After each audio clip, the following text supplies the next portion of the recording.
Hi, my name's Sophie Brown, I'm 17 and I'm applying to the Foundation Acting course. I'd love to study at the Oxford School of Drama, to be able to develop and gain so many new skills, but also bringing to light some of my own ones too and mix them together, to be constantly learning, to work with other like-minded people and teachers and coaches just to become a better actor and a better person, and I'm so excited to be able to go on that journey. My two pieces are a classical piece from A Midsummer Night's Dream, which is Helena's monologue, but also a contemporary piece from Mogadishu, which is Becky's monologue. A piece of film that's really impacted me was from Bohemian Rhapsody, and the scene where Freddie tells the band that he has AIDS. This was such a massive issue and still is, and they presented it so beautifully and powerfully and brought the message really to light. The use of having every single band member having a different reaction and being able to do this and showing like Freddie's own reaction himself just brings so much beauty to it and so much power, being able to see everyone's different reactions but also how calm they were in that aspect and sort of the peacefulness that Freddie brought to the band, which he most likely would have done in real life.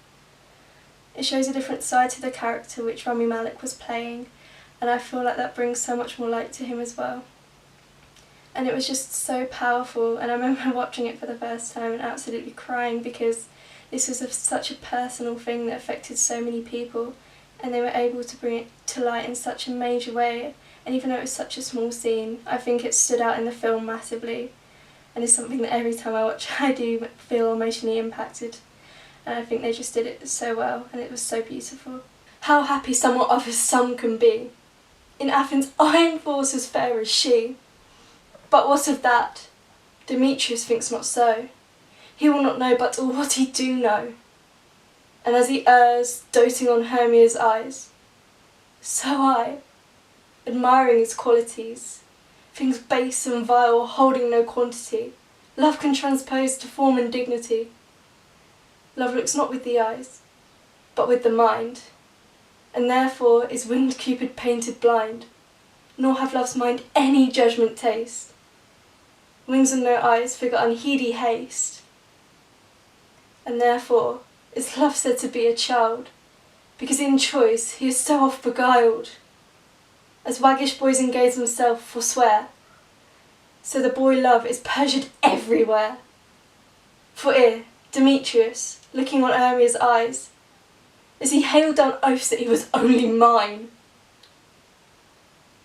And when this hail, some heat from Hermia fell, so he dissolved, and other showers of oaths did melt. I will go tell him of fair Hermia's flight, and then to the woods will he tomorrow night pursue her. And for this information, if I have thanks, it is a dear expense.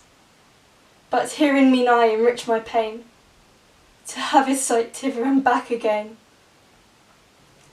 Did you ever see the Op here in Brighton? My dad was obsessed by it. He was always going on about how it was deteriorating. He used to take a photo of it every week, just to have a record of it falling down. What a weirdo. I've got this photo of me and him standing in front of it. This really old woman took it. Dad asked her to, and she was shaking because she was nervous in case she took it wrong. He brought a cup of tea after, kept making her laugh, calling her the lady in red and the scarlet woman, because she had this red coat on. He could be really cheesy sometimes. I mean really fucking cheesy. And then we walked back to her house, and when we got there, she bent right down and took my hand. And she said, "Aren't you lucky to have such a wonderful daddy?" Talk about cheesy. That is cheese on toast. That is mature cheddar on a piece of poor little me toast.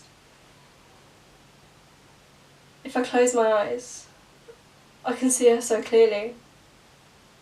I can remember everything about her. Everything.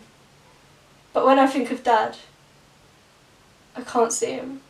It's like he's getting further and further away from me the more I try to imagine, the more I try to look at photos and remember him. The stranger he looks. When we got the photos back, they cut his head off.